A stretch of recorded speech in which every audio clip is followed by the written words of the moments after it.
was a wide-eyed young girl from a small town in Tennessee who was both frightened and flattered to be introduced to her lifelong idol, Elvis Presley, and it turned into a fairy tale romance. The news of a revelation no one expected has sent shockwaves throughout the fandom of Elvis Presley and even those in his family.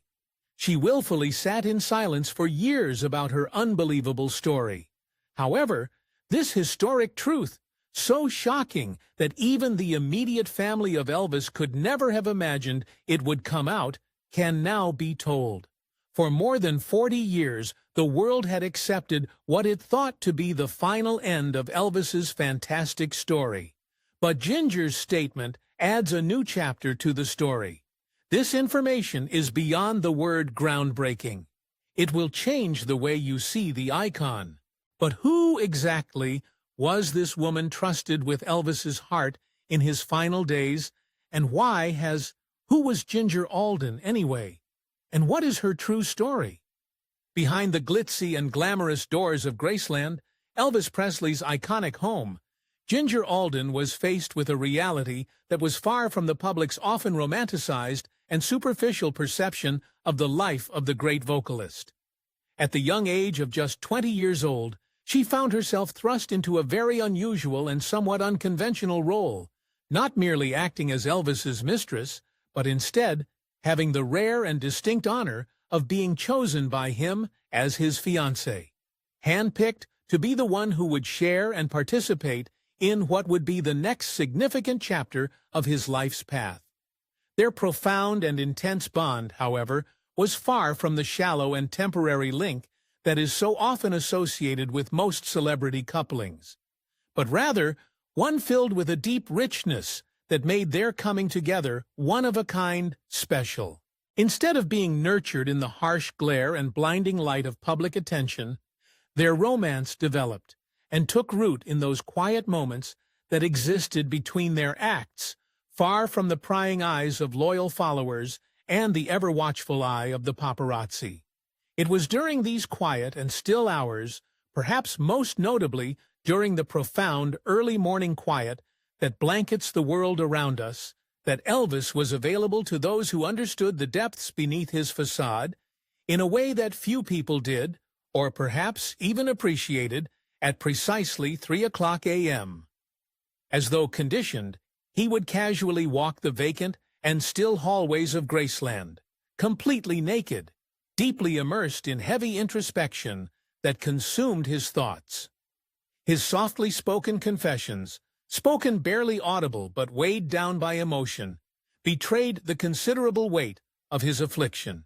Not only the overwhelming feeling of repression that stemmed from the external pressures brought to bear against him, but also the revelation of the heavy veil that the world required of him at all times in order to satisfy its expectations. During those weakest moments, when he was overwhelmed by overwhelming feelings, he would ask himself a set of deep introspective questions, such as, what if I were to simply run away from all of my problems and the mess that surrounds me? Or, what if I were to simply disappear entirely into nothingness, go missing so thoroughly that no one would ever miss me or even notice that I was gone? Notice that these were not fantasies swirling about his head, but were rather actual and sincere wishes for an escape, a desire to get away from all of the weights overwhelming him. His interest in religious rebirth and reincarnation became stronger with his voracious reading inclinations. He viewed his legacy as a blessing, but a smothering burden otherwise. In one truly insightful discussion, he shared with Ginger a deep secret. "Fame," he said, "is the loveliest jail you'll ever see." The rumors persisted, shards of unorthodox notions in pursuit of rebuilding, looking for a refuge where anonymity would be at hand, and remaking his self from his mythical image, while Ginger herself was left uncertain and somewhat conflicted as to whether Elvis was seriously entertaining the possibility of escape or simply testing the limits of her commitment to him. The unwavering fire and passion that blazed in his eyes irrevocably convinced her that this was no fantasy or fleeting whim. What pulled her even deeper into the late-night conversations, fraught with tension and suspense, was his intriguing suggestion of the utilization of a hand, a person who existed outside of the Graceland bubble of familiarity, someone who had the necessary expertise and skills to coordinate and execute an escape plan, such as the one under discussion. The question here is this: were these just the disjointed thoughts and ravings of a tired and exhausted mind in the late hours of the night? Or was it really America's most famous and renowned entertainer, Elvis Presley, who was seriously plotting a course for what would have quite possibly been the most hotly contested and controversial disappearing act in the history of modern times? Also, if that was so, how close did he really get to accomplishing and carrying out this grandiose plan? But what if those late-night whispers were not the ramblings of a restless soul, but the final blueprint of a man preparing to vanish? And if so, what signs did Ginger see that no one else dared to confront? The strange behavior no one wanted to talk about. In their last few weeks together, Ginger witnessed an extraordinary transformation in Elvis, one that went far beyond his physical frame. Although there were certainly moments when he seemed especially tired or emotionally withdrawn, the actual shift was expressed most profoundly at the very core of his inner energy, an energy so genuine and profound that it vibrated throughout every corner of his existence. His face had grown more thoughtful and determined-looking, as though he was counting down in some systematic manner towards a predetermined goal. The precise nature of this goal was not yet apparent. His own small talk each day was changed in a breathtakingly dramatic fashion that came as a shock to most individuals. He completely ceased discussing his work on an everyday basis, things such as the recording sessions, the upcoming concerts, and the relentless stream of public appearances that had made up the fabric of his life for decades. Instead, he was preoccupied with more profound issues of reconstruction and renewal, taking refuge in the idea of escaping the suffocating stresses that had long accompanied being a legend. At one of those moments when their connection felt especially close and private, he leaned in nearer to Ginger and shared with her in a tone that was heavy with unspoken confidence. "Maybe someday I'll wake up in a world where I can sense the safety of anonymity surrounding me everywhere," and then continued with words that appeared to capture at once a feeling of wistfulness and a lightness of heart, "where they don't know me as the king." Far from sad, however, his tone had an implacable edge of rescue as he said about the diligent process of personal organization. He started to collect beloved mementos, tattered photos full of memories of past days, handwritten letters from close friends and family members, and numerous precious trinkets that spoke of his journey. Ginger observed with increasing curiosity as he inserted specific papers into envelopes and arranged them with careful intention. There had passed many nights when he was bound to the phone for what felt like an eternity, his throat raw and strained from the constant dialogues echoing behind the shut door of his own private sanctuary. When asked about the identities of these midnight callers, he would merely nod in a sign of understanding and respond in a carefully obtuse tone, "Just someone helping me to define the road better ahead." At first, Ginger had attributed all these occurrences and changes that were going on to a period of preparation for a temporary break, or perhaps even the start of another creative endeavor that required his creative skill set. But as weeks passed and the time dragged on, this feeling started building up, becoming more apparent. It was not only a pause in his flawless career, it was something much deeper and more substantial than that. The question hung in her mind nearly always, a shadow across her thoughts. Was Elvis working on yet another dazzling and highly publicized comeback to resuscitate his career? Or was he perhaps taking a step towards something that might be viewed as far more final and conclusive? There was an unavoidable aura of suspense that surrounded her, much like the wonderful fragrance of the magnolias. Those flowers were beautiful and sweet, but they also had about them a hint of sadness that spoke of more profound feelings. This fragrance promised that change was coming, but it was uncertain what the ultimate result would finally be. A letter hidden from the world. Years following the premature demise of the iconic Elvis Presley, talented and determined, Ginger Alden stumbled upon a discovery that would transform her life forever in a radical way. The world-shattering discovery was based on a deeply personal item that was concealed among the treasured belongings of the great artist, which was highly valuable and meaningful. The startling discovery came in the form of a secret drawer that, as Ginger revealed, she was the sole individual to have ever opened during Elvis's lifetime. The topic at hand was of a very personal nature, a letter penned by hand, and one that was different from other typical legal documents or business letters. Very different from the myriad number of letters Elvis had penned to individuals like his lawyers, managers, family members, or girlfriends. This letter stood as an isolated example of simplicity with an air of secrecy about it. The physical presence of the letter fell short of conveying the enormous emotional heft it bore within its brief frame. Though brief in its physical presence, each and every word that had been painstakingly and purposefully put down on paper carried a depth of meaning that was astoundingly profound.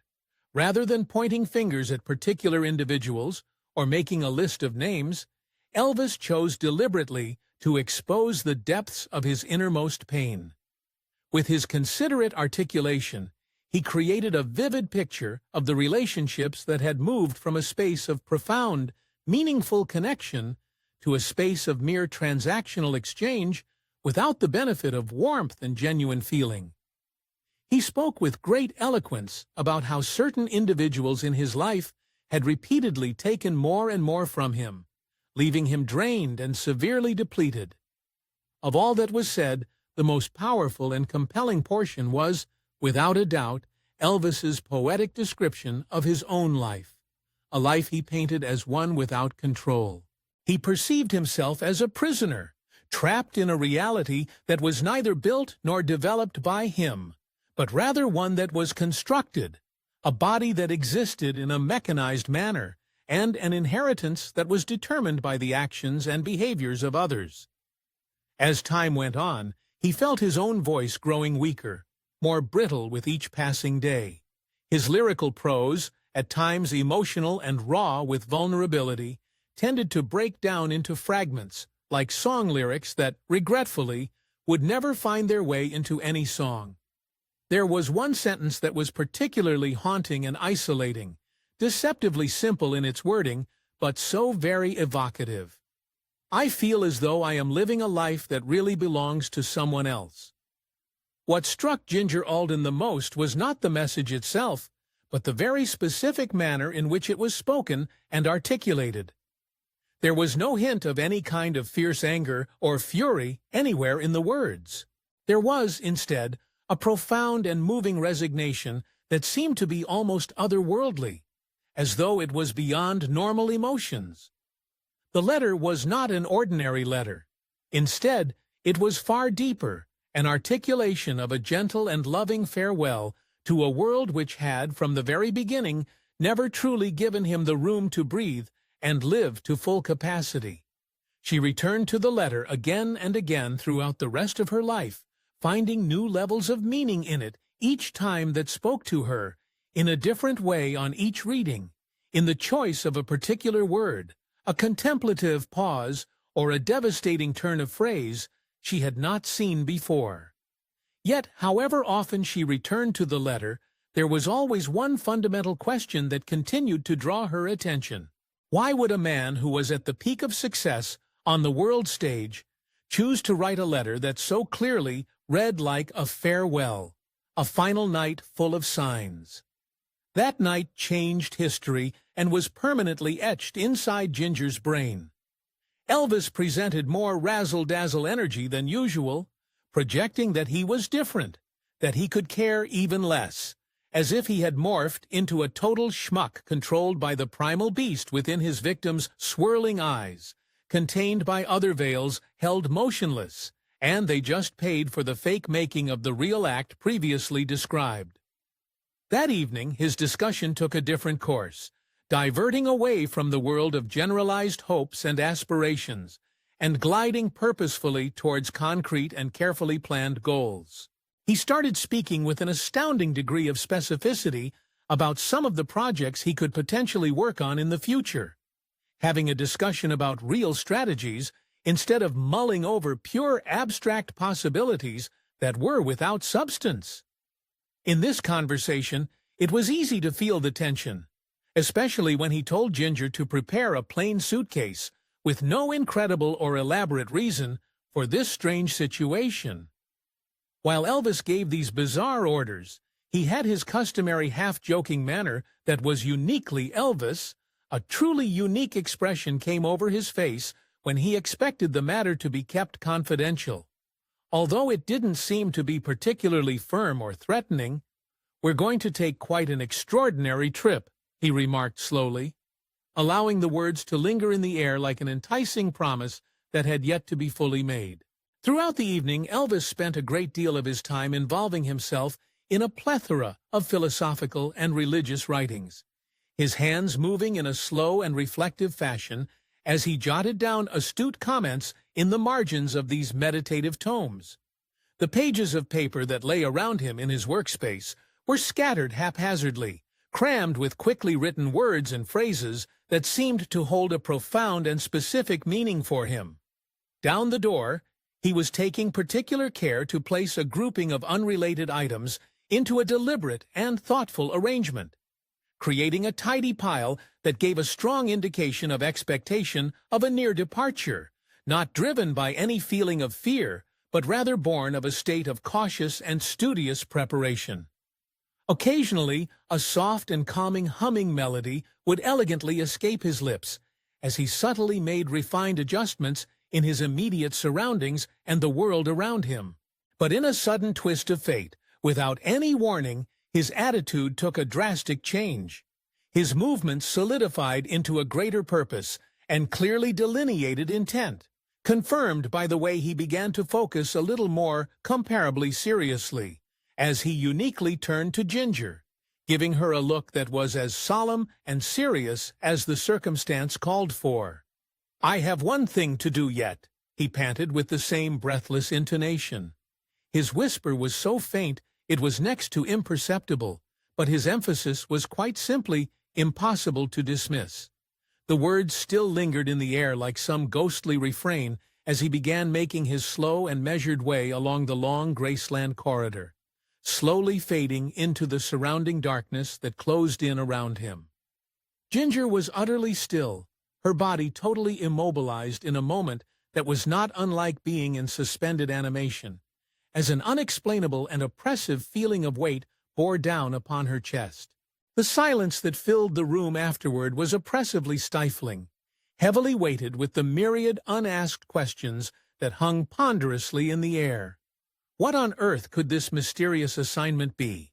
And why had this goodbye, which had been said in such an unconventional way as to not actually seem like one at all, affected her so deeply and profoundly at her very core?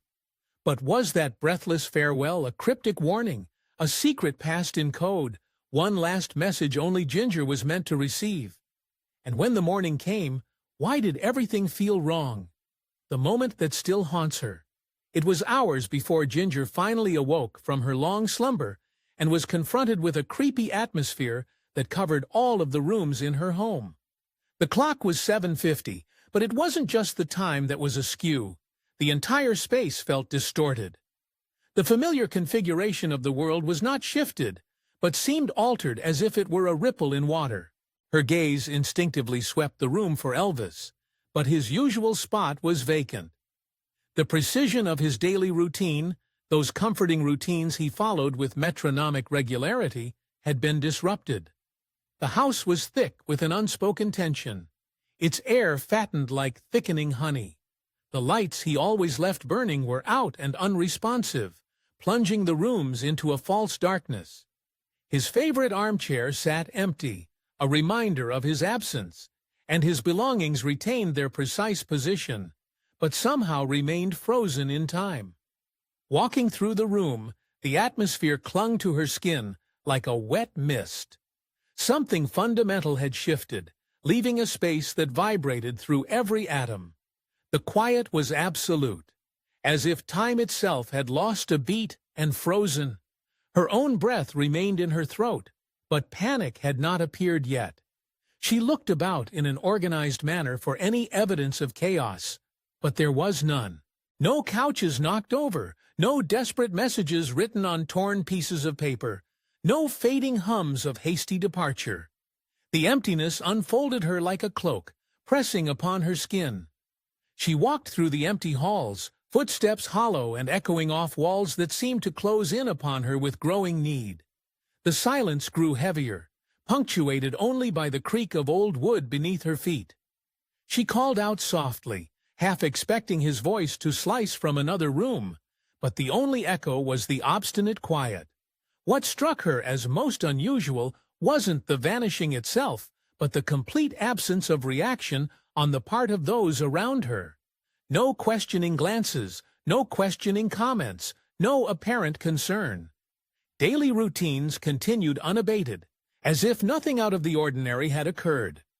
This collective indifference upset her more than the vanishing. Years would pass before she could properly put into words that feeling. But even now she could not dispel the sense that she walked in a dream. The quiet was still there, a living presence that wrapped around her ankles, slowing her steps. She glided from room to room, half expecting his voice to echo along the corridors, calling her back with its familiar warmth, but the quiet was stubborn, unyielding to reality. The more she struggled to comprehend that moment, the more ephemeral comprehension became. Time wrapped back upon itself, forming memory pockets that would not align. Even now, all these years later, she remembered that strange stillness, as an enigma, not a loss. It haunted her mind like the ghost of a sunrise, a promise of dawn that never quite came. And she couldn't shake the creepy feeling that what she'd just witnessed wasn't an ending, but the beginning of something illicit. Something that she was the only one who had witnessed come into action. The silence that followed. When Elvis Presley suddenly and untimely passed away, Ginger Alden found herself faced with an abrupt and extreme shift in her own life. The world she had known, a world of love and welcoming from the close-knit Presley family, began to alter drastically in ways she could never have foreseen. The friendly and affectionate bond she had shared with Elvis's family gradually began to cool, morphing into a very palpable feeling of tension and distance that seemed to grow stronger with each passing day. Conversations that once flowed so easily and freely prior to this, filled with laughter and interaction, were now strained and short, and often broken by uncomfortable silences that hung in the air like a thick blanket in the room. Eye contact, which was once warm, frequent, and connecting, was now occurring less often, and was shorter, as people were doing everything they could to look anywhere but at her. Shockingly, no one came to her with concern and compassion, and nobody volunteered to ask her how she was, nor did they ask for her version side of Elvis's last hours before he died.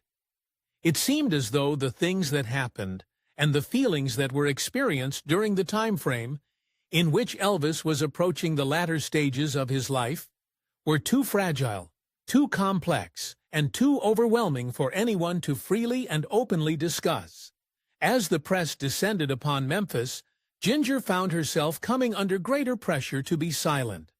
When she attempted to speak guardedly and with respect, her words were frequently distorted, taken out of context, or just ignored. The world, reeling still from its sorrow at the death of its legendary hero, began taking her as a willing target for its anger and despondency. Without ever having an opportunity to hear her side of the story or view her perspective, she became the unintentional scapegoat of the disorderly days that followed Elvis's death. Confronted with the overwhelming sense of isolation and perplexity regarding her situation, Ginger opted to do what she believed was the only reasonable thing available to her. She stepped away from the public eye entirely. Though she always liked to remain quiet and low-key in public, in the privacy of her own soul and mind, she held close and treasured those uniquely valuable moments that mattered the most to her.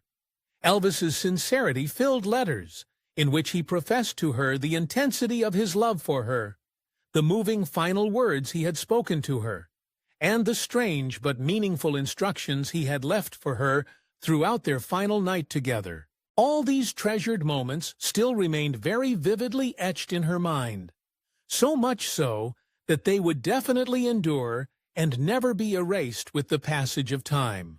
Even though Ginger possessed information that had the potential to be very profitable, she did not use her inside information for her own benefit.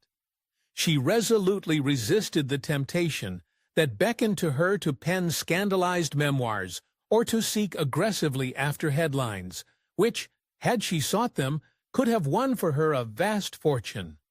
Rather, she stood firm and unmoving as a modest sentinel of fact, carrying with courage and dignity the weighty burden of what had come upon her in her life. As the years stacked one on top of the other, the weight of her long-held unsaid history grew increasingly heavier and more difficult to bear for her. Until finally, after suffering through generations of silence and keeping it all locked away inside of her, she is ready and willing to share her real story with the world for the first time. Her confession changes everything. In a shocking disclosure that would shatter the history of rock and roll, Ginger Alden made a phenomenal revelation in a private, personal interview. This astonishing secret, hidden for more than 4 decades, was presented with calculated understatement rather than dramatic flair. Like someone finally releasing a breath hidden for years, her words communicated an undeniable gravity, despite their subdued delivery. Elvis Presley's final days, as sketched in Alden's testimony, were marked by a radical shift of emphasis.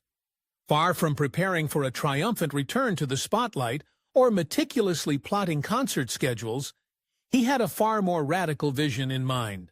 His goal lay outside the realm of show business, constituting nothing less than a complete overhaul of his existence. The king of rock and roll, Alden revealed, was contemplating a record-breaking escape, not from death, but from fame itself. He wished to break free from the suffocating expectations that had dogged him since his early days, to rid himself of the crushing weight of his iconic status. This was not a desperate retreat driven by fear, but a calculated move towards freedom, driven by a desire to transcend the very legacy that had come to define him.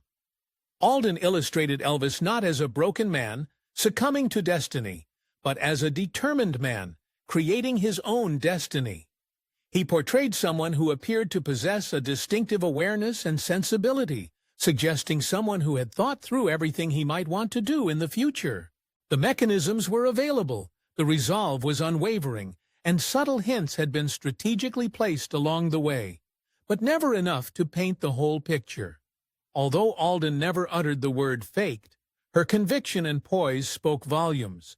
Her confidence was palpable, conveyed both through her even tone and peaceful countenance. Was it possible that Elvis Presley had achieved musical history's most enigmatic departure? The implications were staggering, defying all that the world understood of rock's greatest legend's last act. But if Ginger quietly hinted at a rewritten ending, what did Priscilla know? And why did she choose to guard her silence so fiercely, even as the truth edged closer to the surface? Utter legacy. You rewritten. Priscilla Presley's remarkable life story serves as an enduring testament to her steadfast sense of dignity and loyalty. Unlike the vast majority of those thrust into the public eye who seek out all the attention and fame, she made a conscious decision to take a course of action that would involve purposeful escape. That would be any attempt to cash in on her remarkable association with the world of rock and roll royalty. The silence she maintained all her life was not the result of fear or intimidation, but a natural extension of a deeper and stronger conviction that some personal aspects of life are deserving of being protected and need to be concealed from the hungry gaze of the public eye. As the seasons of remembrance have matured and increased with the years, Priscilla stands with the weight of an ever heavier burden upon her shoulders, a burden comprised of the amassed knowledge of untold and countless truths. Her choice to speak at last now, however, is not one that arrives in either the fanfare of theatrics or publicity stunt calculations carefully crafted to solicit attention. Rather, it issues from her as a quiet sorrow, a profound sadness born of watching someone you love incredibly make the excruciating decision to choose disappearance and silence over the potential devastation that could be ushered in by the ruthless spotlight and relentless scrutiny of fame. Although there are still some secrets that remain tightly locked behind closed doors, Priscilla's carefully selected words, tone, and impeccably timed delivery have managed to surprisingly open up previously sealed doors of information. This case presents us with a set of intriguing possibilities. Did Elvis Presley, the iconic figure we all know, stage his own departure from the suffocating pressures of fame? Did he intentionally fade away into complete obscurity, leaving only one loyal friend to be privy to the entire truth of the matter? The intrigue of this leaves much room for speculation. What do you believe transpired in this fascinating scenario yourself? We welcome you to voice your thoughts and opinions in the comments section below.